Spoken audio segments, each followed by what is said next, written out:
Hi everybody, I hope you're doing marvelously well. I'm very excited because today I'm going to be interviewing David Bottrill. David Bottrill is an incredible producer, engineer and mixer. You probably know his name fairly well, to say the least. But for me, it's incredibly exciting because he has worked with some of my favorite artists on some of my favorite records. Some highlights of those, of course, would be with Peter Gabriel on So, Passion, and of course, Us. Also, he did the David Sylvian and Robert Fripp solo stuff, or their duo stuff, which is incredible.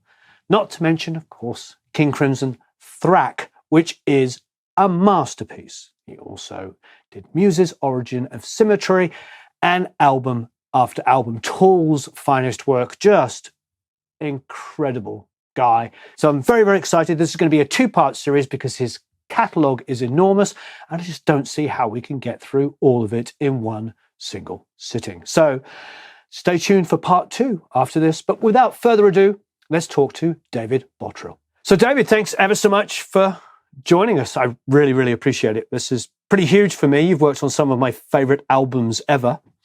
And thank you for Paul Tingen for connecting us. Paul's a lovely guy. I'm sure he's interviewed you multiple times.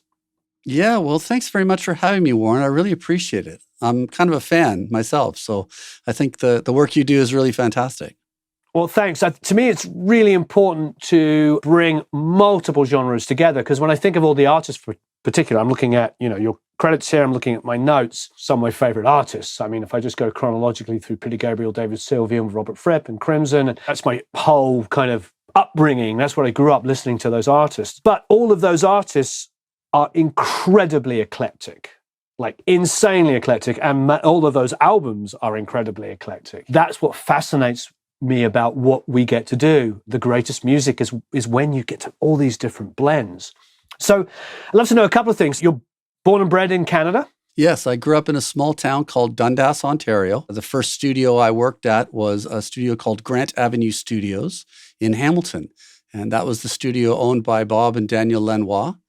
Daniel Lanois, who later became well known for, obviously, Peter Gabriel, U2, Robbie Robertson, et cetera, et cetera, et cetera. I started out there as a greenhorn kid, not knowing anything. And Dan took me under his wing and sort of taught me a lot of things and took me over to England with him. When I look at your Wikipedia production credits, for instance, it starts off with Peter Gabriel. So when you say he took you over to England, what was your first record? Was that the first major record you did? No. So early on assisting projects, really, I was working at the studio there, and we did bands like, funnily enough, the first things that I got there as a T-boy and listening through the door was Brian Eno's Ambient series of albums. So the Ambient 4 on Land, the Apollo soundtrack, plus other eclectic artists like Michael Brook and Harold Budd and John Hassel, and sort of very eclectic things like that. Amazing. So my initiation in the studio was kind of the opposite of pop music. It was, earnest, interesting, eclectic, as you say, music. So you started off as the T-boy, the runner, the assistant with Dan and Bob. What was kind of what was your journey through to becoming an engineer, then producer? The progression there was, of course, just the standard one. You start as assisting and getting tea and, doing a runner, all that sort of thing. And then you get a day on the board, and you come in at night and you learn, you take what you've seen in the daytime and you practice it at night. There were old tapes lying around. We could do some recording. This was old 24 track on a JH24, old MCI and MCI console. You just kind of do that. Then all of a sudden somebody can't make the gig, and you get called up and said, okay, well, it's your turn to try out. And so I did. And there was a lot of jingle work that was out of the studio too. So you built your chops doing fast, quick recording, quick mixing, that sort of thing. And then eventually someday one guy comes to the studio and says, yeah, I've worked with Dave just, on a whim the other day because somebody couldn't make it. I want to use him again because he was good. So, you just kind of build up like that. You make yourself indispensable. You learn the skills from other engineers and read manuals, read whatever you can, try and play around in the middle of the night while nobody's watching. And eventually, if you're good enough of a sponge of information, you pick up. What was the sort of first session that you gained any kind of notoriety, something that put your name on the map, as it were? an engineering session? Is there one that springs to mind?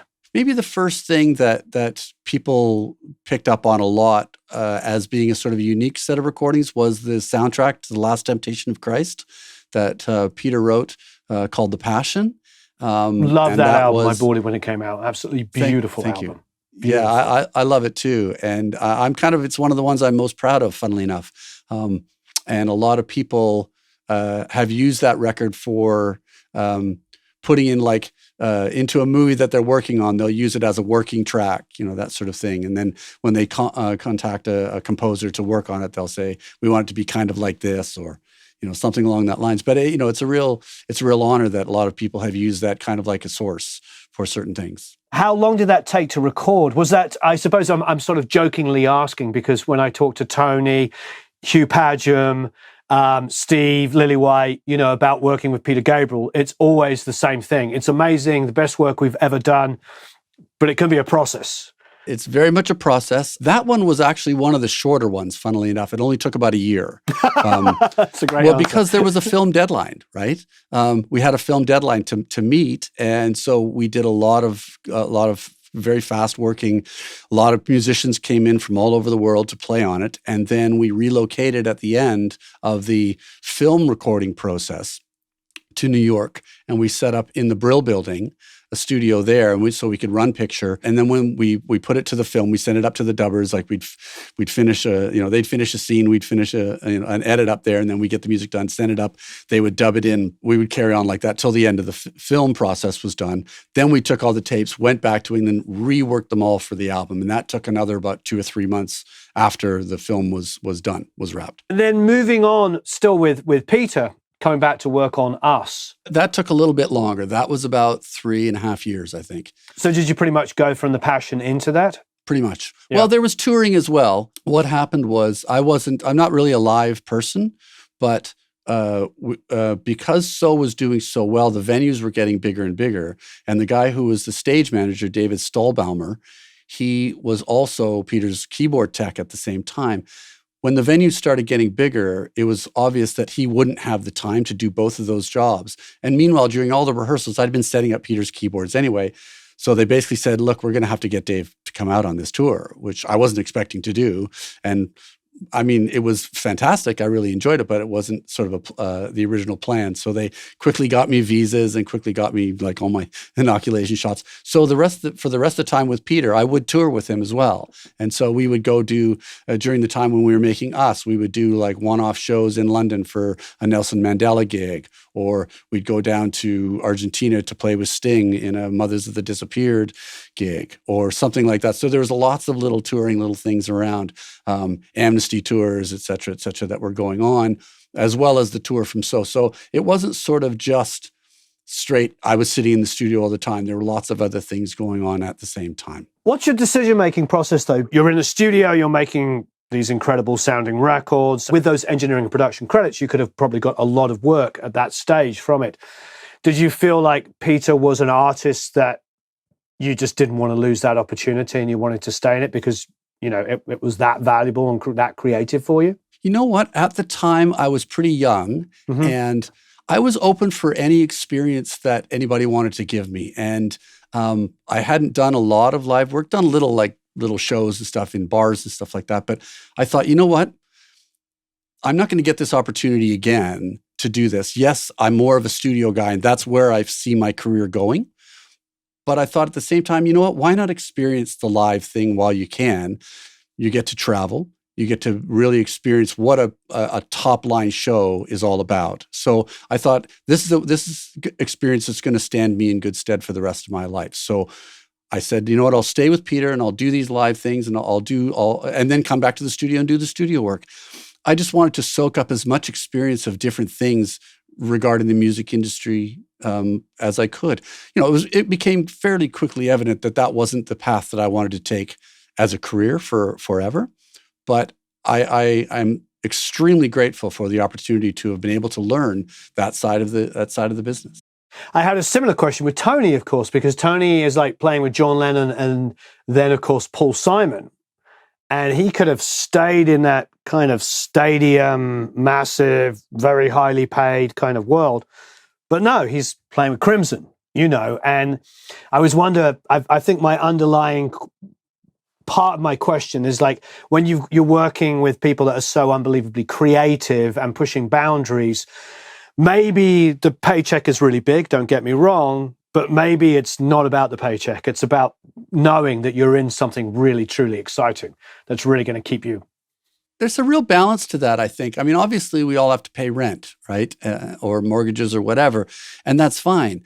But there's also something about the sort of creative food that you get when you're working with somebody that really is kind of a special creator. And I use that more in the sort of old school term of creator than the modern term of creator. But when you have the opportunity to learn from somebody like Peter or like Robert or Tony, or all these people, when you can learn from these people, it's irreplaceable, that education. And it's like it's something you learn and something you use to grow the rest of your career with. And the tools that you gain with all these experiences with these people are irreplaceable. Recording wise, things like Passion is one of the most beautiful, open sounding.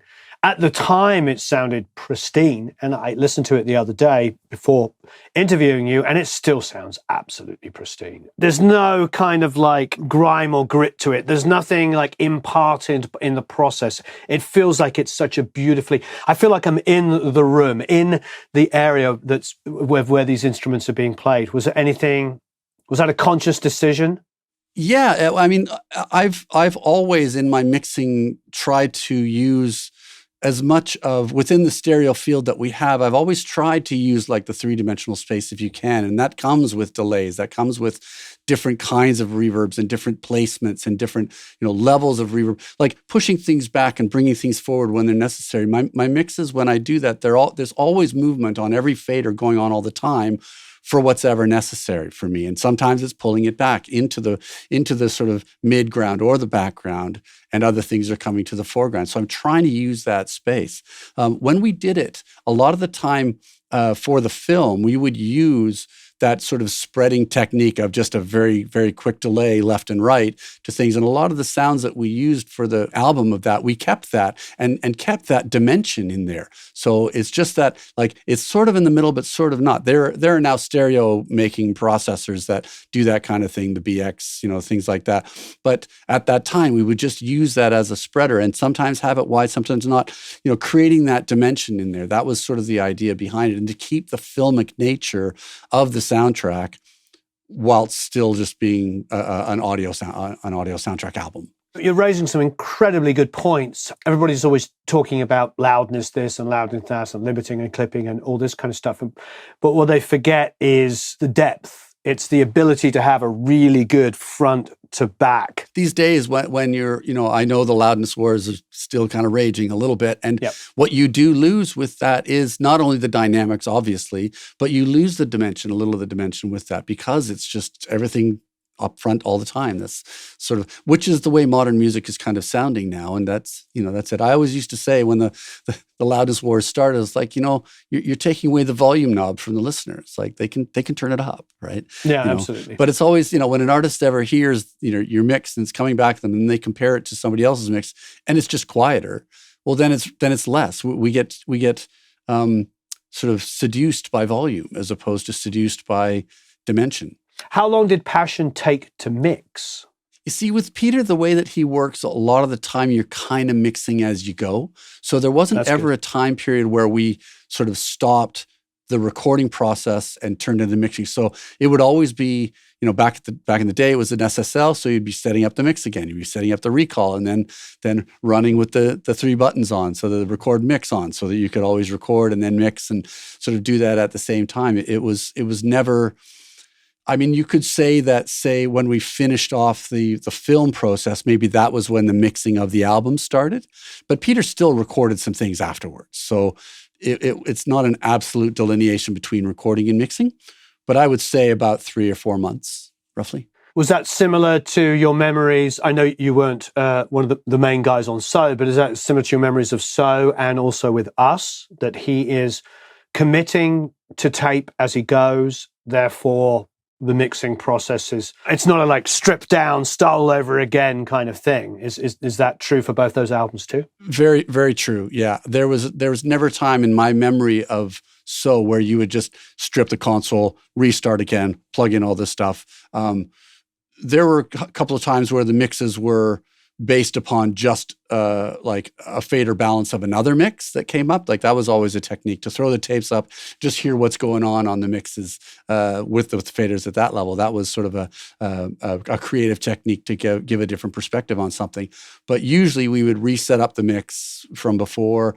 That was part of the process of being an assistant at the time. That would have been my job. I took all the notes, reset up the mix as it was, and then start building on it afterwards. Now, there were times when sometimes, Dan and Kevin would then, okay, well, let's pull down the faders, let's get a quick balance and see what we got, kind of build up like that.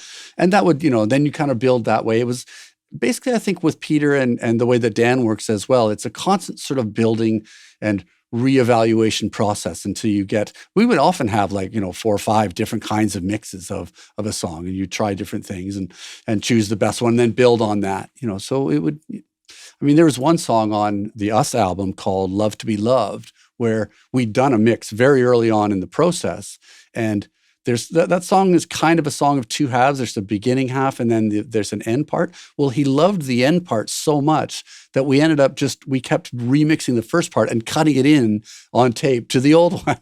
So it was just one of those things. That's why it kind of has a different feel, the ending to the beginning, if you listen to it. But that end section is a mix that was probably completed about a year before the rest of the song was completed. A lot of that was done at Real World? Yes, that was all done at Real World. So we did go to Senegal at one point and did a little bit of recording there with Youssou N'Dour's band. Got some percussion there. So we would have used some of that, but primarily like 90% of it was recorded and mixed at Real World. You're credited at programming here as well. So what was because programming has meant 15 different things since I started working in music, So the MPC 60, the MPC 1000s, all those early samplers, the Fairlights, stuff like that, I would work on those and program those. So I would build, as soon as we could put our own sounds into things, we would put our own sounds into like the MPCs or the Fairlight. We would sample things and put it into there, the 2 and then the 3. So all of that equipment is what I would do the programming on. And it's all pre-Pro Tools, so, everything was done by ear. There was no looking at the sound length. Tools, though. There were sound tools. Oh, right? So what were you using sound tools on? So sound tools for editing sounds. We would do that. Use sound tools on a little, the little Square Macs, those little guys. Yeah, we had Apple computers from basically the very beginning. Not the Apple II, but everything after that. So you were editing with Sound Tools, the predecessor, obviously, to Pro Tools. How are you syncing everything back? Symmetry striped on the 24 track? Yeah, Symmetry onto the 24 track, sometimes with pulse code, the pulse tones. We would sync. So for both of those projects, the Us one, finally, we had a 32 track digital and 2 24s. And I was actually constantly making slaves because Peter would go, he'd call me from London. He'd go, Dave, I got Billy Cobham here. I'm going to bring him down to the studio. We're going to do some overdubbing. So I'd have to set up a drum kit, and Billy Cobham would walk in at 11 o'clock at night, not knowing quite where he was, and play some drums and stuff like that. We'd have a 24-track analog, a 32-track digital, and then a second 24-track analog to record onto. And then I would blend and bounce and put them all down into a mixable format. Incredible. It sounds like a lot of man hours doing all of that stuff that now we're so used to the immediacy of DAWs. Yes, whenever I'd have to do it over lunchtime, Dan would laugh and say, "It's click soup for Dave." I'd have to either add in a click or redo a slave because so many times, because we had recorded so many things over so many years, there were lots of different versions of the songs and there were lots of different sounds that we just couldn't listen to the entire time unless we bounced them down. And I wanted to keep as much flexibility. So sometimes I'd make a slave and there'd be like a little keyboard part that was left off. Well, invariably, we'd start the overdubbing process, and Peter, who'd had this old cassette that he had with an old mix of it that he'd been listening to with that keyboard part, he'd go, "Where's that keyboard part?" I'd say, "Oh, we haven't listened to it in 6 months. Do you want that? Okay, give me 10 minutes. And I would have to bounce something else off and that keyboard part on and then start the overdubbing process again.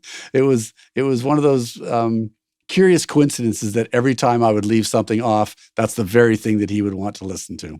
I'm looking at notes here saying Lanois and Bottrill were given the task of organizing and mixing tracks from approximately 1,000 DAT tapes containing various studio performances. Now, that was based off of Sinead O'Connor. Can you explain that?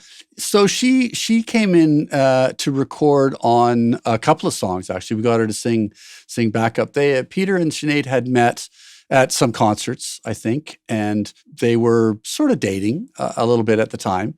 And she came and sang backup on, I think she sang backup on Blood of Eden, primarily, is the song that she did. And so, I don't know what the reference really is to the 1,000 DAT tapes, but what we would do whilst we were recording, there was a DAT tape running constantly. And so my assistant, Richard Blair, was taking notes as to what was going on. And so if somebody had done a particularly interesting performance of something and we couldn't remember what it was because we'd had to record over it, I see.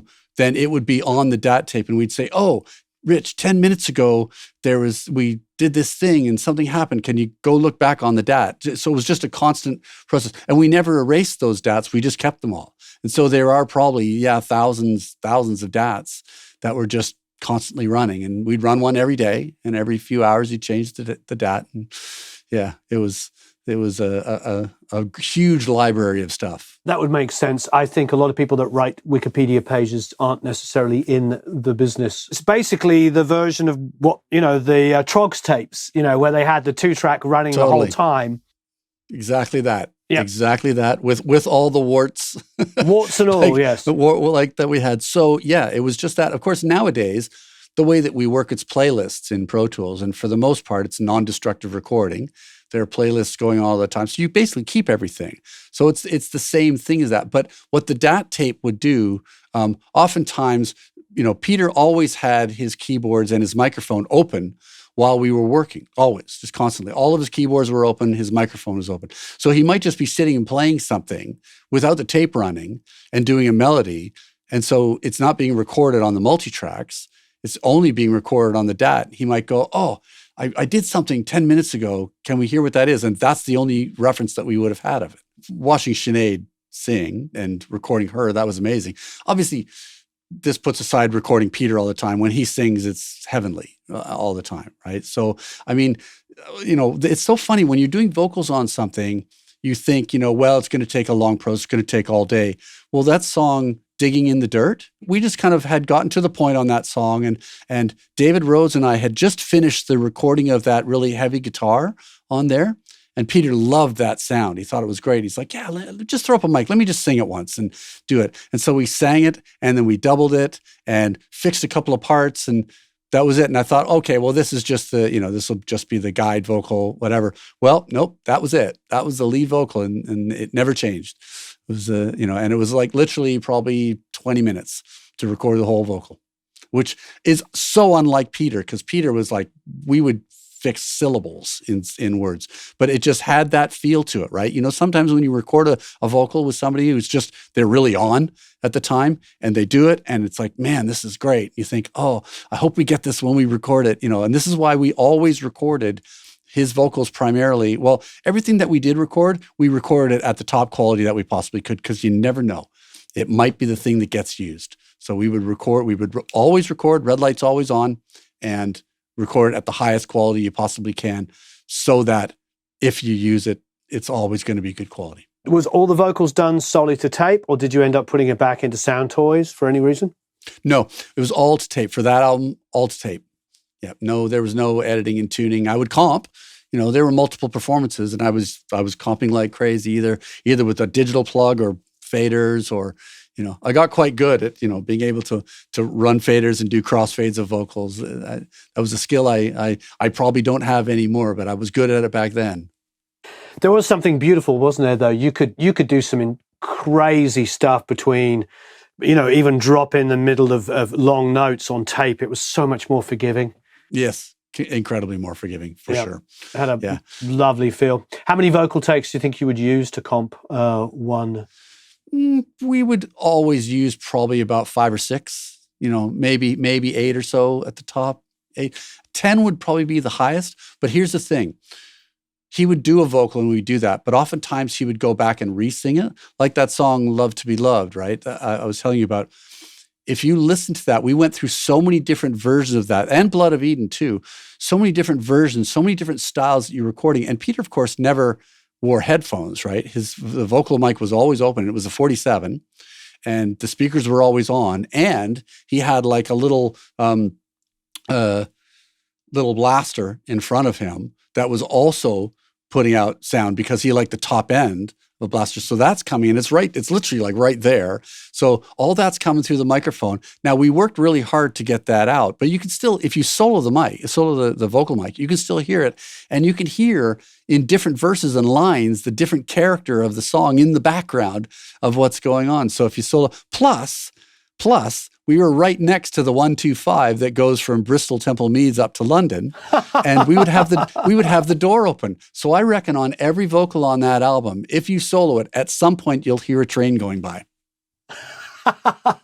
For those of you that are not from the UK or know the UK well, that's the Intercity 125, which was named after the speed it traveled at, which was 125 miles an hour. Yeah, that's quite a loud train. It was a very loud train, and it was up a level, and it was right next to the third floor door of our studio. So our door had essentially it would have been like the grain or the hoist door. And we just built a little balcony at the front. We would bring equipment up. We had a hoist, and we'd bring equipment up that way. But the door would open, and the train was like literally probably 200 meters away and just whipping through. So no headphones. Were you flipping the polarity to try and get some cancellation? Yeah.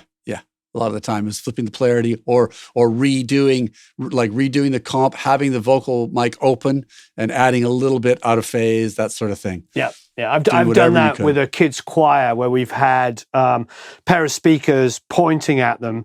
They sing, then they leave the room, and I re-record everything without touching anything, and then flip the polarity. And it doesn't entirely, as you know, obviously completely cancel, but it helps a lot. It helps a lot. Yeah. Because this one thing, there's a face in front of the microphone that's not bouncing sound back in. Yep. And with the kids, there's not a whole bunch of kids soaking up some audio as well. Yep. So for some reason, I don't know if I've ever heard that before, that he didn't sing with headphones on. I maybe I did and I'd forgotten. In all the time that I recorded with him, he never wore headphones. If he had to do something particularly quiet, like a whispery thing, he would agree to do that. But for the most part, he refused to wear headphones. He just wanted it to feel like he was live on stage. Basically. And you can hear better. I mean, you know what it's like. If you're wearing headphones, the headphones alter pitch in certain ways, in certain frequencies areas. It's harder to pitch. Even with in-ears. I mean, like I wear my in-ears all the time. It's harder to pitch with it, right? Out in the air, it's easier to pitch. So I just did a video. I shot a video on, of course, the second half, as it were, of King Crimson. But to be honest, I think there's 6 versions of Crimson, I think, last time I checked. You were part of, I suppose, the beginning of what would be like a very third kind of delineation of restarting, as it were, not necessarily the third iteration. Because, of course, you were working with David Sylvian and Robert Fripp. How did that come about? How did you land that gig, I suppose, is the direct question. I think that David had heard some of the work that I had done and was interested in working with me. I hadn't worked with Robert before. It subsequently that project led on to the King Crimson stuff after that. But David had heard some of the work that I had done, and I think maybe some of the Eno stuff that I had worked on, or Peter's obviously that stuff, and just wanted to work with me. So his organization got in touch.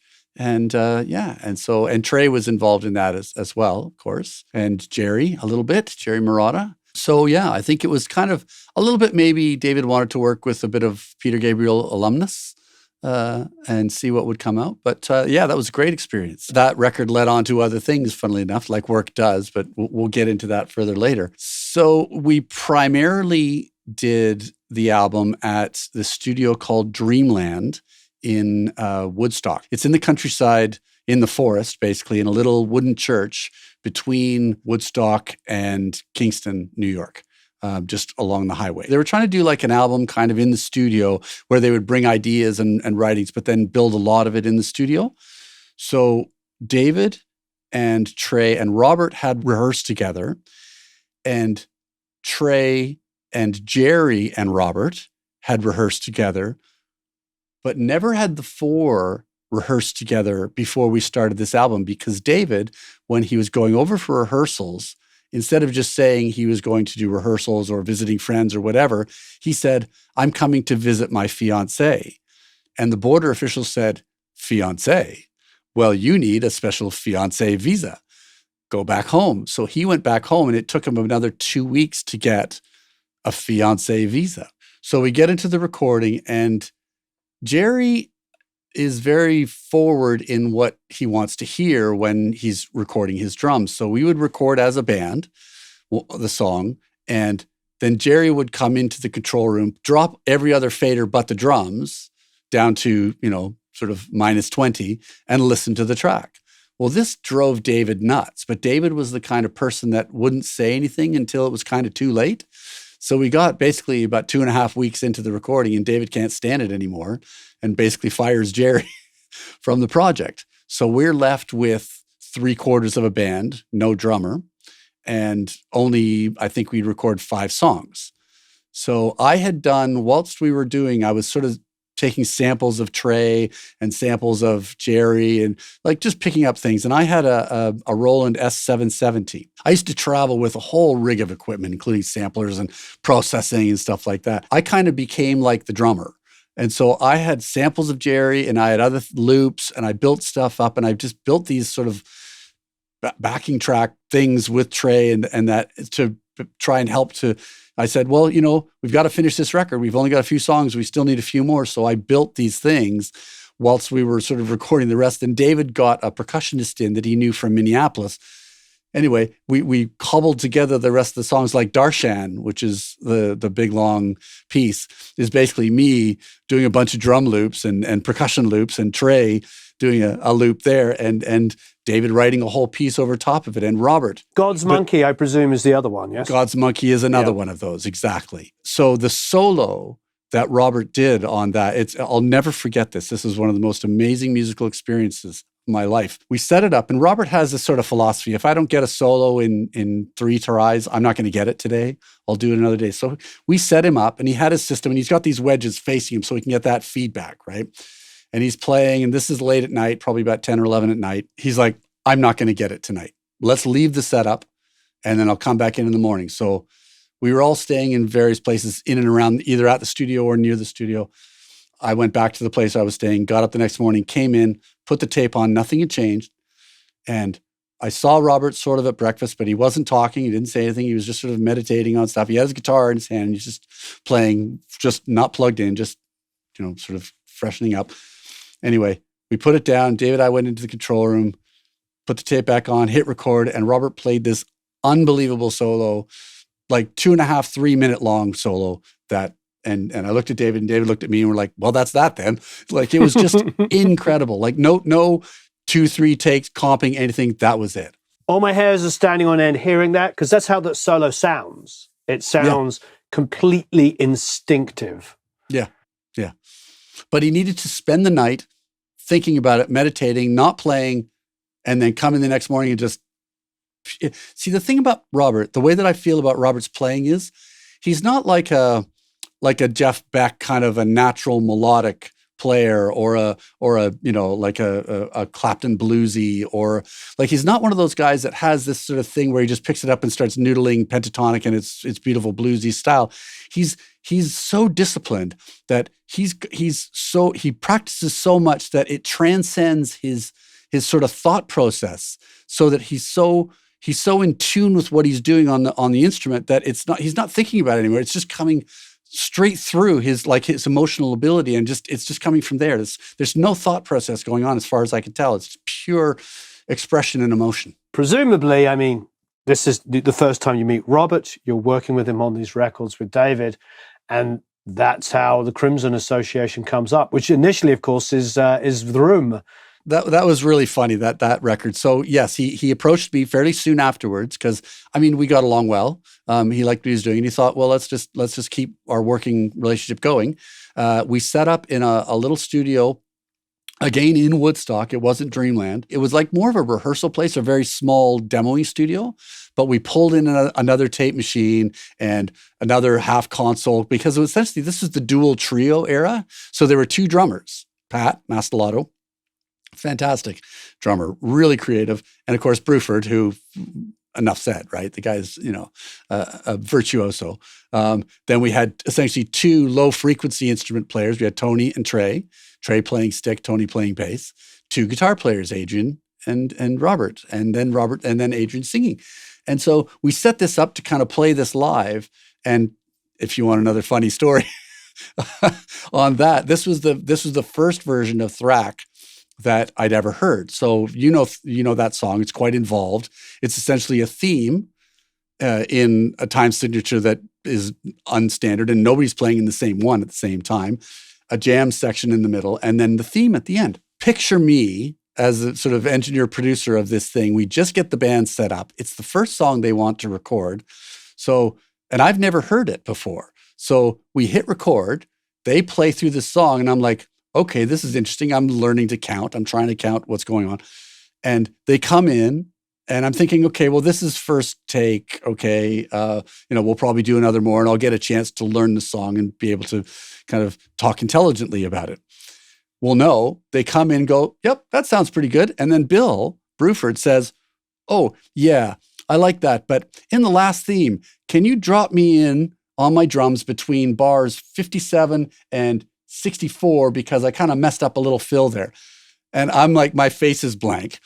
I turn around and Tony and Trey are laughing their heads off because they know I've never heard this thing.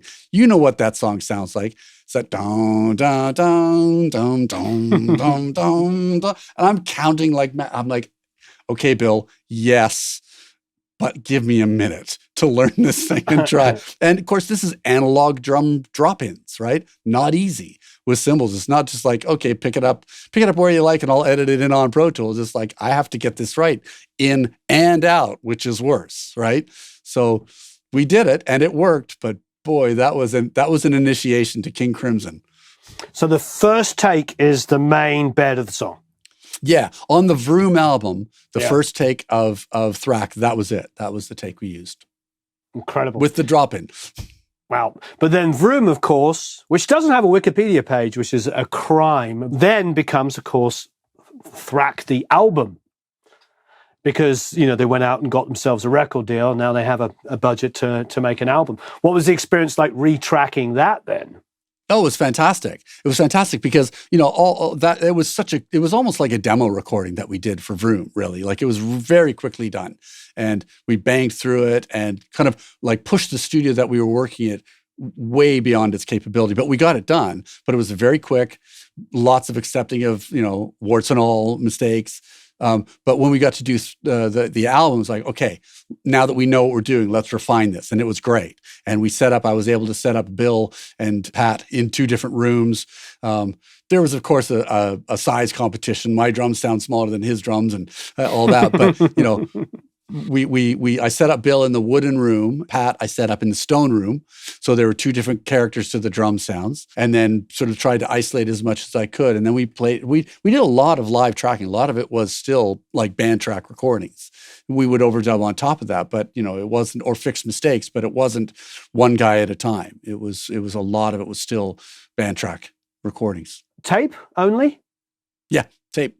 So tape only, because we're at that sort of pivotal moment because, that was sort of the transition period. Yeah. I was just starting to make records there myself, and I know that we were still 99% of the time on tape, but we were doing Pro Tools transfers for editing and sometimes overdubs and vocals and stuff like that. But this was entirely tape from beginning to end. Entirely on tape, yeah, entirely on tape. Working with Robert, do you feel like, does he have an opinion on that? Do you think was there a not? I don't want to do this digital, especially at that point, because obviously digital wasn't really. It wasn't really sounding quite as good as it does now. I don't recall there being an absolute aversion to digital sounds. I mean, he was, a lot of his processing at the time was heavily based on the H3000. So, that's digital sound. So I don't think that he would have had an aversion to it particularly. For him, it's so funny because if you go back to that First Day album with Robert and David Sylvian, I had an impression, because I didn't know either of the guys very well. I had this impression that Robert would be very meticulous and precise and want to fix everything and do it like bit by bit by bit. And that David would maybe be kind of flippant and just, we'll slow things down and we'll do this.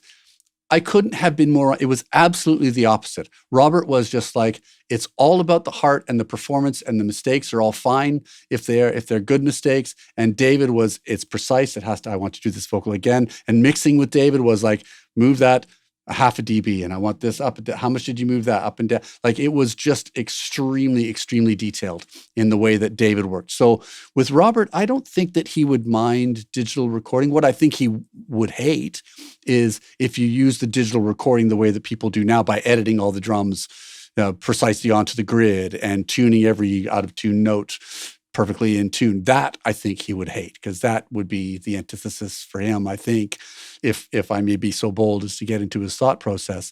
But I know that from my experience of working with him, his thing is it's all about the heart. It's all about the emotion of it, all about the performance. It's not about whether every note is perfectly placed or perfectly in time. It's how does the whole thing feel? My impression of him is exactly the same, but I think because he's such a guitar player, like, that he studies the guitar, I think there would be a sense of performance. And I think you summed that up when talking about, witnessing a 2.5 minute solo that was a single performance. And I think that makes perfect sense to me. Why wouldn't he want everything in his process to be the same way? Hence why he's working with, guys like Bruford and Levin and all of the other incredible musicians. Yeah, exactly. Who play with feel, right? Yeah. They're not like, Bruford is quite precise in what he does, but the feel, and Tony is like, from a beat standpoint, I don't know if you ever read one of Tony's books, but when he discusses the beat as an egg, not as a point. Yeah. Right. And in certain kinds of music, you're playing at this point on the egg, and at other points you're playing at this, at this point part of the egg. It's not about being on the grid. It's about being off the grid, but where? Yeah, interviewing Tony was like a dream come true. And the one thing, when I'm jumping back to Gabriel, that I loved that he said, he goes, when I work with Peter, he goes, I don't know whether I'm either A, going to be on the track after I played in it, B, whether I'm going to be really quiet in the track, C, whether it's going to be me and 3 other bass players on the track, or lastly, whether I'm going to be the loudest thing in the track, like Sledgehammer, Like Sledgehammer. But it sounds like he enjoys that. Like, he enjoys the fact that, what's going to come out? What am I going to hear? It's part of the unknown, isn't it? But that's the experience. Peter is quite an enigma in that way. And like, I in working with him the number of years, I would find that he can be the most wonderful person and the most frustrating person, but he always brings the best out of the musicians that he works with. If we jump ahead now to Tool. Now, Crimson opened for Tool because I had read at the time Tool were big fans of Crimson. So I assume that was a natural progression. So it's funny that you say that. In my mind, it wasn't, because when I heard the album, they sent me Undertow, and I listened to it. It was pretty heavy, and I liked it. I thought it was really cool and opiate, but I thought, this is nothing like I've ever done before. I don't do metal generally. Yeah. But, okay. My first thought, and I've told this story a bazillion times, but my first thought was that they had me mixed up with somebody else. They thought that I was the wrong guy. And I was being told by my manager, there's a lot of hype about this band. You should really go to meet them. And I said, yeah, okay. But, there's probably a lot of people knocking on the door, and it's LA, and it's going to be an LA producer and blah, blah, blah. It's not, if I don't get it, no big deal, whatever.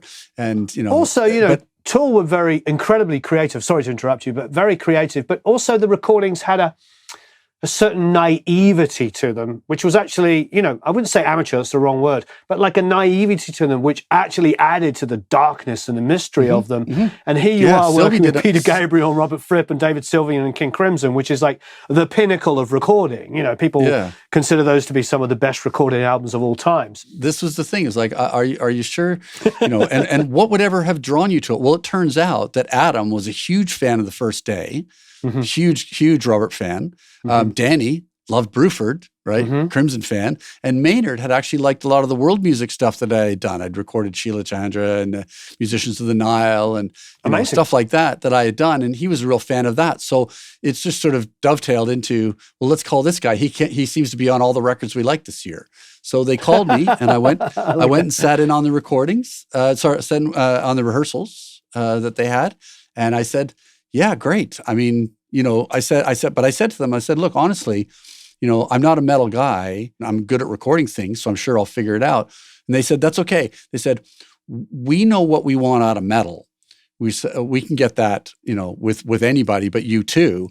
But what we want from you is something different, because they didn't want their album to sound like just sort of another Los Angeles-based metal record, right? They wanted something unique, something different. So they brought in a guy that was not an LA metal producer to do it. I mean, it worked. Kerrang had it at in the top at number 6 or something. Rolling Stone have it at number 18 of all time. It was definitely a quote unquote experiment, but it worked in spades. Yeah. I mean, it's an incredible sounding record. It's my favorite of theirs by far. Which one, Anima or Lateralis? Probably the first of the two. I just think Anima. You know what? It's interesting you say that. I like that one too. I like them both, and don't get me wrong. I'm very proud of the work that I did on both of those. What I feel is, of those two albums, I think that there's just on Anima, I think there are better songs. Now Lateralis is a piece, like it's like a concerto or a, like, do you know what I mean? It's like it's a big body of work, whereas Anima is more like a collection of really great songs that work well as an album. You and I think, cut from the same cloth in this way. I want it all. I want amazing performances, incredible production, but I also need great songs. And the thing about Crimson is they always deliver, even on, if you go back to 3 of a Perfect Pair, for every insane kind of fretless guitar part or something nuts like that, there's a chorus like Dig Me, I'm ready to go. And you're like, yeah, pop music, and then back to Insanity. They always deliver, they always give me something that keeps me interested, because nobody wants to listen to too much of anything. I don't want to listen to too much pop, and I certainly don't want to listen to too much math rock, but blend it all together, that's what prog at its best has always done. And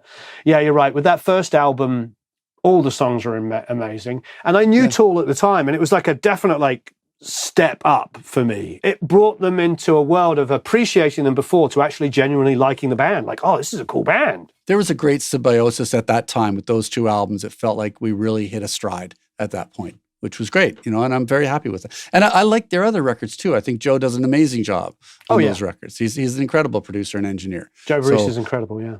I think it was a great stepping stone for them and really pushed them to the next level. Those incredible videos that were made from that record and previously, I mean, that was all part of the process. And another reason why to appreciate any of these artists we're talking about, Peter Gabriel obviously in particular, these artists are artists in the broadest sense of the word. And that must be another thing for you that's quite exciting when you can look back at your career. We're talking about these artists we've gone through so far are all completists. They all have fingers in every element, which is a great thing to be attached to and quite rare. For every David Bowie and Peter Gabriel and Robert Fripp and band like Tool, there's a million that aren't, that don't have that artistry. If I think about it in my history, the most interesting artists I've ever worked with had other interests other than doing just music, right? Like Peter had, he was building a theme park at one point when we were working together. He was doing like it's just, and videos work that he would do. And same thing with Tool, with Adam, amazing, video creation. Absolutely right? And Danny's in 5 other bands, some jazz bands, some punk bands. Like they have other interests other than the one project that they're working on. So I think, like Peter always loved to be distracted by something, right? He always loved to have some kind of distraction that was make him sort of gain inspiration from something else and then come in and do music kind of freshly and not having just thought about the same part all day long every day, right? I think for Crimson, Robert's influences are so varied and you hear them in the music so much. I mean, the African influences are huge at this sort of period of Crimson. Philosophy. His philosophy knowledge and study. Yeah. I suppose, though, you're getting a little bit more mainstream because now you're working with Remy Zero next. I'm so glad you brought that one up because that record kind of fell through the cracks, unfortunately. It didn't do as well as everybody had hoped it would do. And yet I think that band is one of the most creative and interesting bands that I ever worked with. The singers Shelby and St. John, I mean, different styles for different brothers, but St. John's voice of an angel, right? Just unbelievable and unbelievably emotional songs. Really interesting creative band. I remember Remy Zero. I mean, we all thought at the time, we thought that they were going to be America's Radiohead, for want of a better analogy. And I think that's what the label thought. They thought they were going to get, for sure. Some of the songs like they had off the Bends or High and Dry or something like that. And I think they came pretty darn close to fulfilling that. But yeah, well, you know what it would have taken? Yeah. It would have taken them to put the kind of money behind it that Capitol put behind OK Computer. They put a boatload of money behind OK Computer until people beat people over the head with it till they got it, right? And they never did that with Remy Zero. It was more of a soft release. It was more of a, I don't know what it was, but it could have been a lot more. Yeah, it's a shame. I think for Radiohead, they had the advantage that even though America didn't realize it, The Bends was a massive international hit, and they had 5 top 10 singles all over the world. So Capitol were taking a little bit of less of a risk, I suppose. Yeah, and Creep. Yeah, and Creep, yeah. Much as they hate it, but, it's a career starter. I use that song with artists all the time, and I wonder, we could go on a whole tangent now with psychology of working with artists, especially young artists, because every young artist wants to be Radiohead or a version of that kind of success. They want the credibility. Heck, I don't blame them. We all do. But at the same time, I have to remind them, there would have been no Bends if there hadn't been a Creep. I say that same exact line almost every session I do. Yeah. It's very much so. You do not get the Bends. You do not get OK Computer if you do not have Creep. And another one I've used, you probably use this too, is The Cure. Because what band in the world is cooler than The Cure? I mean, Robert Smith is the coolest artist ever. We have to remind people that he wrote Love Cats. Love Cats, exactly. Yep. Yeah. The joke at the time, whether it was true or not, I just remember reading in Smash Hits or something when I was younger, that he joked. I mean, he's made many jokes at his expense, but one of the jokes he made was, I got a big tax bill, so I needed to write a hit song. And whether that's true or not, doesn't matter. It's just like, if a band like The Cure can write Love Cats and songs in that ilk. Sure. I use the analogy of inviting people into your world. And if you want to invite more people, have something that will appeal to more people. Once they're in your world, they'll accept a lot more of what you do. But invite them in with something that's, give them something that's palatable right away.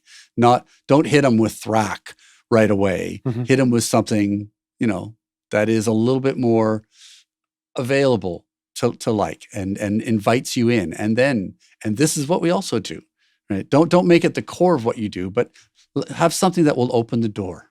Yeah, I mean, for Crimson alone, 21st Century Schizoid Man, love it or hate it, it's their #1 stream song on every single platform. Every other great movie has the track in it. It is a calling card that will never go away and will remind people and introduce them to that band for the rest of history. And it's a masterpiece. In 1969. It's a tough one with artists, but I'm glad it's great to hear you give your experiences of this. Oh, I'm sure it's very common amongst producers that use the same arguments. It's like, look, you guys, we all want to write our magnum opus. Absolutely. What do you use for charismatic vocals? I'll tell you what I use. I use Ashes to Ashes. See, I'm working with a singer, and they're in time and they're in tune. But it is boring. I'll bring them in and I'll, not always, but I'll play them like Ashes to Ashes and say, what vocal do you want from this? Do you remember? Oh no, don't say it. I got a message. There's 3 completely different voices within the first 30 seconds. Then there's a whisper track. I'm like, give me that. Give me personality. Yeah. That's a good example. I mean, I don't generally reference other artists for singers. I find that they tend to, they balk at that, and then, or they just try to emulate somebody else. Right. I try to set a scene where they feel comfortable and where they feel good. And I work a lot of takes. I'll let them kind of go what they do. And they're usually sitting right behind me here or, in the other room or something like that. I've just got a small setup, but I bring him here and we listen on headphones and we just kind of go through it. And I just go, yep, this is good. No, that's a little bit more. And I sort of work as we go. And I'll get between 10 and 20 takes of things. And then I'll build usually something out of it. You're right. It's not something you can do in the middle of a vocal. You don't bring them in and play them something. But in a pre-production process, it's great to be able to suggest things so you can get them thinking of what they might do. But yeah, that's a good idea. I may steal that. That's good.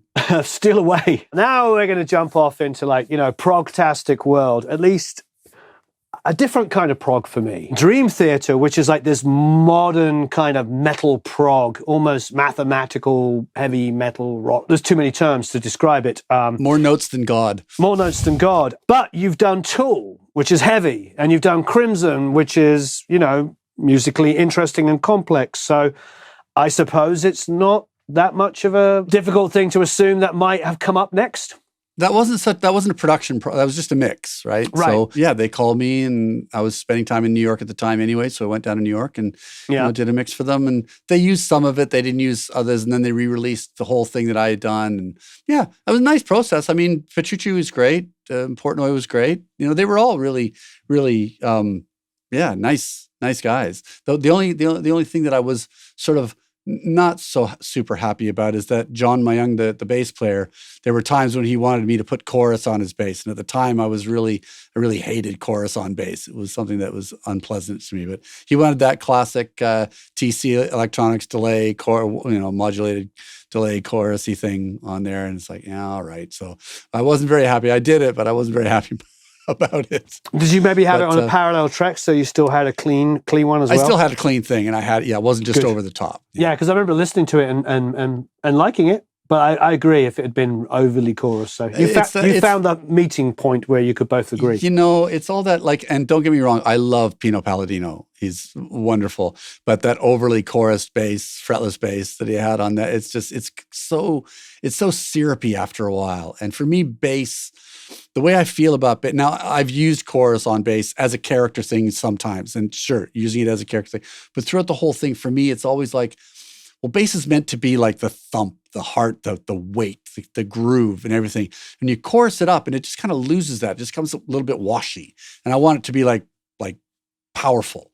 And bass loses, when you chorus it up, for me, it loses a bit of its power. But it is a mix, and it is how you get introduced to that band, and also probably quite a lot of the heavier stuff that came after. Now, so you're back with Tool, 2 things in a row, because you got Salival first. Salival. Well, Salival, so interestingly, Salival was a lot of live stuff, right? There's some live things, and there were little extra tracks. And then the main centerpiece of that for me was No Quarter. Now, we had recorded most of No Quarter during the Anima sessions. And Maynard wasn't happy with his vocal, so we redid his vocal and remixed it. But during the Anima process, I'd actually kind of had arguments with Adam, because I knew that we probably weren't going to put it on the record. And Adam was spending a lot of time on No Quarter, and the other guys were playing it, but that wasn't we weren't trying to focus on it. But Adam was doing a lot, and I was like, man, you're wasting a lot of time and money on this track that's not going on the record. And he's basically turned around and said, it's my money and I'll spend it the way I want. So it's like, okay, that's fine, no problem. It's your thing. But I was sort of putting it on Salival, I think, was the greatest use of it, because it's a great track, right? It's a great recording of it, I think. I just thought that we were getting unfocused on that other record. But I believe that with that thing, I think it was one of those, how artists need to have their catharsis track. It's Absolutely. That one track that they really want to record and really want to do. Well, I think No Quarter for Adam, that's what it was. He really wanted to do it, and it got it out of his system. That's what he wanted to do, and putting it on Saliva was exactly the right thing to do. And then Maynard came and re-sang the shit out of it, right? Did a great job. And they, like they always used to say live, the first half is Led Zeppelin, the second half is Tool. Right? Of that version of No Quarter. And so I've been hearing that so much. Catharsis is such a strong word in music, and I used to hear it a lot a few years ago. But it's a need, right? It's a need that he needed to get. He needed to record that song.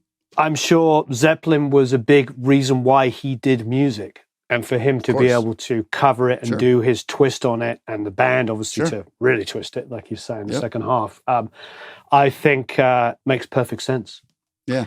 So that, of course, launches into doing Lateral Us. Yeah, that dovetailed just very gracefully into it. We finished one, started into the next. Was the plan for that album all the time, or was it you did this as a tester? What was the... I don't know if it was cast in stone, but I thought it probably would just lead one to the other, and it just gracefully did, because the great thing about working on those two projects was we'd already opened the lines of communication, right? We'd already become friends. We'd already become working compatriots, and so just kind of carrying on into Lateralis made it was easy. It was effortless. It was 4 years after the first record that you guys did together. Yeah. Well, they'd gone through a lot of business problems, basically. Right. Management changes, record company changes, and then re-signings and litigation and things like that. They were actually like prohibited from writing music or from releasing anything for a long time. So it wasn't them consciously not doing things. They were sort of prevented at the time. And it's a testament to their characters, actually, that they managed to stay together as a band. It was challenging for them, I'm sure, both personally and professionally. That's why Maynard ended up going to do Perfect Circle, because he needed a creative outlet. When you were talking about the first album you did together, though, I could tell that you and I love that from the song's perspective, but I do know that the fans love maybe the more experimental stuff, the hardcore fans. It's a big meal, right? It's a big meal and a really creative, interesting, unique record. And again, I think another step forward for them. I don't dislike that record at all. I think it's amazing. It's just another step forward in their creative process, and their creative expression. I mean, isn't that all the great bands? We talked about Radiohead earlier. King Crimson obviously is insane for that. Sure. But Pink Floyd. That's the way I always viewed Tool, was like a Pink Floyd metal band. Yeah, right. Yeah, like they had influences of Crimson, they had Zeppelin, but really it was the Pink Floyd for me. If Pink Floyd were a metal band. Yeah, no, it totally makes sense. Yeah, because for every Dark Side of the Moon, you've got Saucer Full of Secrets, you've got Amagama, you've got Metal. You've got the more artsy kind of things. Yeah. Was there any great memories of that? There was the time that the band almost broke up. When they started tracking. When we got to the studio, we went back to Cello, which was Ocean Way next door, basically. When we went back there and we set up the band, started recording, I don't think Adam had heard, because they'd been doing a lot of writing and rewriting and working through the tracks. And I think Maynard basically said, look, finish the tracks, and then I'll write lyrics over the top, which is what ended up happening. And when we got into the studio, Adam hadn't heard any of the lyrics. And when we played through basically the title track, it was Schism, actually. When we played through Schism, that was one of the first tracks we worked on, and Maynard was singing it, and Adam's like, okay, we need to talk, because the lyrics of that were a little different from what they ended up being, and it was a much more interpersonal sort of discussion between Maynard and Adam and the band, and they needed to hash out some of those things before we could start recording. So we finished tracking at one time, and Adam's like, okay, band meeting. And they basically hashed it out over a day. And then we came back in the next day and was like, okay, let's start recording again. But there was some touch and go moments, I think, during those meetings. I think that essentially in the middle section where he sings between supposed lovers, it was between supposed brothers. And he was really talking about the relationship between him and Adam and how it had deteriorated over the 4 years without really kind of dealing with it like directly. And I think that Adam was like, wait a minute, and I'm gonna have to play this song every night, right? Those stories about bands when they have to play the song when the singer's shit talking them through the whole song. Sure. And they're forced. It's a hit, so they're forced to play it all the time, right? So, I think that Adam just like, and fair enough. He's like, look, we need to hash this out before we can go forwards, and they did, and they went through it, and it was great. It was no problem. But the recording of that was the recording of the rest of the record was really, for me, effortless, because we knew we'd already gone through the process. I knew what their sounds were like. I knew what their performance styles were like and what they wanted to do. And I had them all in, and I was very direct with everybody. And, like we got to on the first record, and we made it through fairly easily after that. I wonder if there was some deliberateness with Maynard knowing this would, because I know for artists, he's a little bit of a provocateur, you might say. So perhaps. Yeah, provocateur, that makes perfect sense. But I was going to suggest maybe a lot of artists that I've worked with over the years, and you've worked with even more, this is their outlet. And, I think of somebody like Freddie Mercury. Unless he was drunk when he was being interviewed, he was very, very shy. And yet on stage, he looked like he owned the world. And I think for artists, maybe this is the things that he needed to say but couldn't say, and needed this as a catalyst to have that discussion. Quite possibly. It's funny you say that. I never met Freddie Mercury, but I'd met Bruce Springsteen, and he's quite similar. In smaller, intimate gatherings, he's quite shy almost and quite quiet. And then when he's on stage, he's like that's his natural habitat, right? It's the weirdest thing. Peter was also different he was a different person on stage, but Peter was more of he was like an actor on stage. He was like a theater actor on stage. And then he'd come off and he'd complain about mosquitoes or something to me on the side of the stage, and then go back on and become, Rael again or whatever, Okay, so we touched on a little John Leckie story a second ago, and we talked obviously about the Bends, which is one of the greatest albums ever made. Now, I didn't ask John much about this, but talk about modern masterpiece, Muse, Origin of Symmetry. How did that all come about, seeing as we're now talking about 3 production teams, because the band, I think, took production credit, John Leckie, and of course yourself.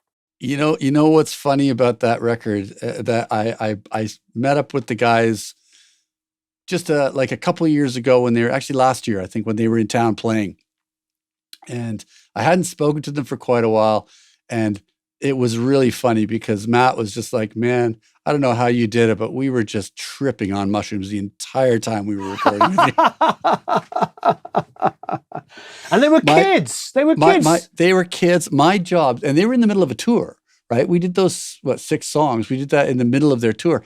So we went to Ridge Farm. Thank you, Ridge Farm, out in Surrey. And so we got recording, and my job was mainly kind of corralling Matt through finishing ideas before starting another idea. He'd be in the middle of an overdub, put down that instrument, go to another instrument, play, I got this other idea, and I'd be like, great, we'll record a bit of that to save the idea. Now let's get back and finish this idea, and then we'll go back to that idea. And this would happen repeatedly, like all the way through the process. But great, we banged that out, and they're great songs. This is the thing. They were great songs. I think Monkey could have recorded that and it would have been great. I appreciate the humility. However, having been a musician, because I came up as a musician, the person behind the glass, even if all they are essentially doing is pressing record or placing a microphone in the proper place and getting the right level, all of which is a massive skill, obviously, as well, the sense of security is a huge deal. I've recorded with people that may be technically better and not been happy. And then I've recorded with people that maybe aren't technically as gifted as the other person, but it's put me at a sense of ease. So you shouldn't, I appreciate your humility. That's a big part of production is really trying to create a situation where the artists feel like they're going to do their best performances. However you do that. Sometimes it's agitating them in some certain ways. There were times when I was doing the Silverchair record, for example, when Daniel would be playing a solo on his guitar, and I would grab an Anglepoise lamp and just sort of flash it in his face and bring it up like he was on stage and put spotlights all over him and stuff like that, just to kind of knock him off or like push him a little bit, just a little nudge, just a little push, just to kind of knock them off stride a little bit, make them stop thinking too much. If they were thinking too much on it, it was becoming boring and predictable. You just poke somebody or shine a light in their face all of a sudden, or that sort of thing. That's amazing. Change something radically in the mix while they're playing. Take away the drums all of a sudden, or take away, something serious, something that they're really hanging on. It's like, okay, now what? I also think for an artist, having been in that position, trusting that the person on the other side of the glass is going to know when it's the best take, when it feels the best, when it's the best sound. Sometimes we're so lost in it that we think we've done our best thing, and then we're sort of pulled in and go, you know what, that wasn't. Listen to what you played in the bridge on the previous take and how much better that was. Go back to that. That's a massive skill. Even if you're coming in as a great musician, a great songwriter, having that extra set of ears to just point that stuff out to you. Yeah. So I think production with a band is you're basically starting a relationship. It's not a romantic relationship, but it's still intimate because it's a creative relationship. And there has to be a lot, like you said, a lot of trust in there, but both ways. I have to trust that the musician will deliver, and they have to trust that I'll recognize it. So can you tell me a little bit more about Origin of Symmetry? I'm sure there'll be people tuning in specifically just to know about that record because it is a masterpiece. Well, yeah, it was a great process to do. Again, Rich Farm. I'm kind of joking about the mushrooms, but they were, experimenting with a lot while they were doing it. And, I think Matt was at the whole band really were at a really interesting creative place. Chris was developing new bass tones, what ended up becoming his sort of signature distorted bass sounds. Right? He was working on that at that time and developing. Like, there was the sort of origins of his sound, really. Dom was playing great. He'd got into the point where his chops were really good, but he still had that youthful energy. So it was a really great capturing of that moment over that very short period of time. Songs, again, really great. Vocal performances, really good. He was exploring a lot of people compared them to Radiohead because he had that falsetto, but, I think that was a little misguided. I think that they're both sort of Southwest bands with a singer that sometimes sings in falsetto. That's sort of where the comparison ends for me. Personally, I don't remember thinking that so much. There was other bands that deserved that. I think, what was that? Palo Alto, you remember them? Palo Alto, yeah. That definitely had a very Radiohead-y kind of thing. And I think this is also 5 years after Radiohead's massive success, 4 to 5 years after, and that wasn't necessarily the hip thing. I think where Palo Alto and those other bands came in as they were a little closer to Radiohead's massive success. I felt like, I don't know, they were also so young. I mean, they were like, what were they, like 20, children. 21 years old? Yeah. When you worked with them? I went to see them play at the Monarch. The Monarch. This is before the Monarch. I know the Monarch. I played there. Okay. The old one though, the one up Kentish Town Road, not the one that ended up being. So I went to see them. I was playing in London in '95, so I know the old one. So you know the Monarch. Okay, so they're at the Monarch, and I remember seeing them. And Matt had blue hair, and he had this orb, and he was playing like he was at Wembley, right? He was playing like to big. And I talked to him after. I was like, "Man, you put on a big show there." He's like, that's what I'm aiming for. I'm aiming for playing that. And if I don't start doing that now, then by the time I get there, I'm not going to know how to do it. So I'm playing every show like it's the biggest stadium ever. I thought that's a great attitude. It's great. He's ambitious without being like arrogant, or he was never like a jerk about it. He was just like, I have this ambition. This is what I want to do.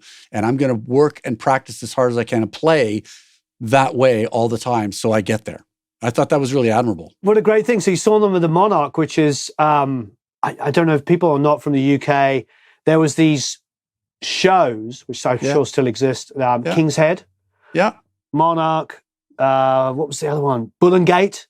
Yeah. Yeah. And there was just these places that the NME and the Melody Maker would come to and review your band. Yeah. And it was a rite of passage for any band. If they were going to get record deals, if they were going to go anywhere, you had to play these venues. Yep. And they were just basically dive pubs that have stages. Pub. That's it. Yeah. That's it. Yeah. 60 people, maybe 70 people. That's it. Great for cutting your teeth though, man. Great for getting your chops up. And London audiences, you got to impress them. Right? Oh yeah. I've had some good successes and some horrible failures live in those venues.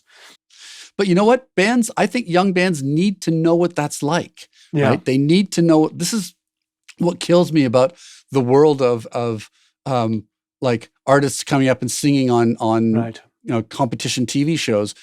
It's like, sure, then they have to go out and try to do some festivals. They have to do some concerts. Like you've got no idea what it's like to play to the staff. You've got no idea what it's like to these lessons are valuable.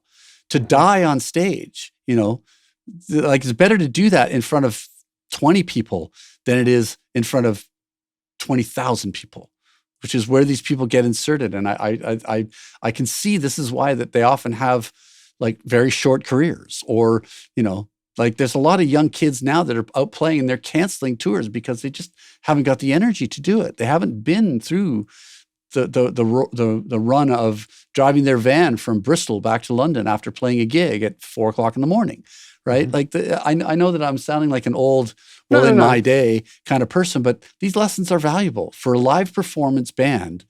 They're valuable to learn what it's like to tour and to do these shows and to have gigs where you're begging people on the street to come in and see your band.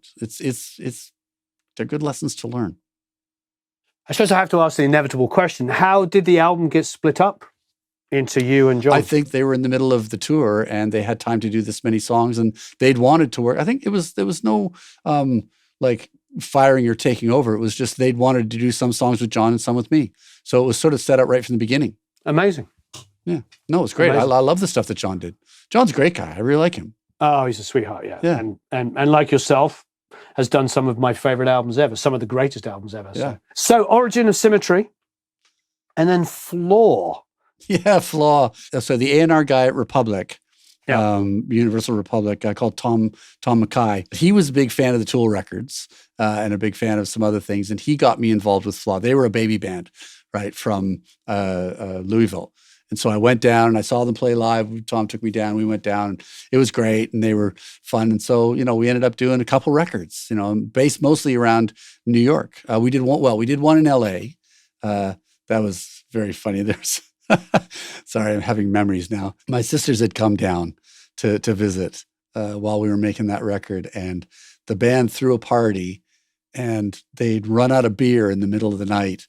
And so Jason, the guitar player, thought he'd be really clever. Go down to we were staying at the Oakwood Apartments. The Oakwood Apartments? When I first moved to Los Angeles in October of 95, I lived at the Oakwood while I was making my first record. So I know them very, very well indeed. At one of the little off licenses. Talking of rites of passage, my friend. Right. There you go. There you go. Yes. The place for people on their way up and on their way down. Yeah. But so they ran out of beer. So Jay thought he would be very clever, push his shirt over his head, smash a window at the convenience store and go steal some beer. Well, of course, he had all these tats down his chest that were really distinctive. So it's like he was instantly identifiable. Anyway, we had to fly him back to Louisville in the middle of recording for a couple of weeks. Oh, yeah. But that was the first record. And then the second record we did mostly in New York. And the second record, we lost the drummer, unfortunately. He was going through some problems at home, I think, and he wasn't able to stay. So we got this amazing drummer, Nir Z, Israeli drummer, fantastic guy. He lives in Nashville now. Incredible drummer. Played with John Mayer for years. Anyway, he came in like in a pinch, learned the songs like that, played them great. He was fantastic, like just super professional, great to work with. We became good friends after that. He's a really, really great guy. And we made that record. And they're kind of respected those records a little bit. They get like the sort of American, sort of second tier metal love a little bit. You're moving around from two, I suppose, this is an oversimplification, two sort of like artsy, Crimson-y, Gabriel, David Sylvian, Robert Fripp, Muse, Tool, I suppose. But Tool seem to be like I know I said it earlier, kind of the gateway drug, aren't they? Because they're a bridge for sure. They're a bridge to the other bands, like the Mudvayne. Because that's what I was about to say. Because the next one, you're going full blown Mudvayne. Full on, yeah. That was fun. We did that up in just north of Minneapolis. The guys were great. Chad is a super guy when he's not really drunk. When he's really drunk, he turns into something else, and it's a little dangerous. But amazing singer. He probably hates me because I made him sing a lot, and it's very hard. Like I wanted to make sure he got that genre. Yeah. In that genre, it's tough. But I wanted to make sure he got every piece of energy out of him. We did. I thought it was a really great album that we did. It was interesting because Ryan, the bass player, was almost kind of more like the lead guitar player, and Greg, the guitar player, was more like the bass player because he would come in with all the riffs and make the riffs, and then Ryan would kind of float around them, which was a really interesting dynamic as a band. I was sort of fascinated by that. So we would build these huge, thunderous, chugging along guitar tracks, and then Ryan, the bass player, would just play like bass too, but soloing like, melodically over the top. He's an incredible melodic player. He said that before just as he was going to join Mudvayne and they got their deal, he was considering doing like show tunes on a cruise ship That's what that was going to be his next gig, was doing that. And then Mudvayne came along and he joined that, and then they got their record deal, and they took off from there. But yeah, he's a really amazing character, Ryan. Dumb questions, microphones of choice. I know with Hugh and Steve and lots of other guys, they always come back to me and say an 87 and a 57 does pretty much 90% of what they do. Are you also an 87 fanatic, or? So 57 for sure. Yep. 47, U47 for a lot of vocals. I've got the what we used to call the Hitler mic, the lollipop microphone, and I use that for vocals. It's got an M7 capsule anyway, M7S capsule, which is the 47 capsule. So it's essentially an older version of a 47. I love 67s on vocals too. Obviously drums and guitars, love dynamic mics. Love some condenser mics, but love dynamic, for drums, 57s, 421s, 87s for rooms, for sure. But then sometimes Coles for, cymbals. So it's across the board. And I'm not opposed to listening to new microphones. The way that I kind of work, though, Warren, is when I book a studio or I go to a place, I book it more for what's going to be great for the artist. How are they going to feel? How are they going to be comfortable? Am I going to be comfortable just kind of in the space of the place? And I kind of like using, what's in your microphone cupboard? What do you got? Okay, well, let's see what we can find here, and kind of do it that way. Obviously, you want to have your sort of standard ones to go back on, but if you need to rent microphones, renting a bunch of 57s and 421s is not that expensive. So you can get around it if the mic cupboard is really not that good. But I love to kind of experiment in different studios with whatever they got, because it's fun.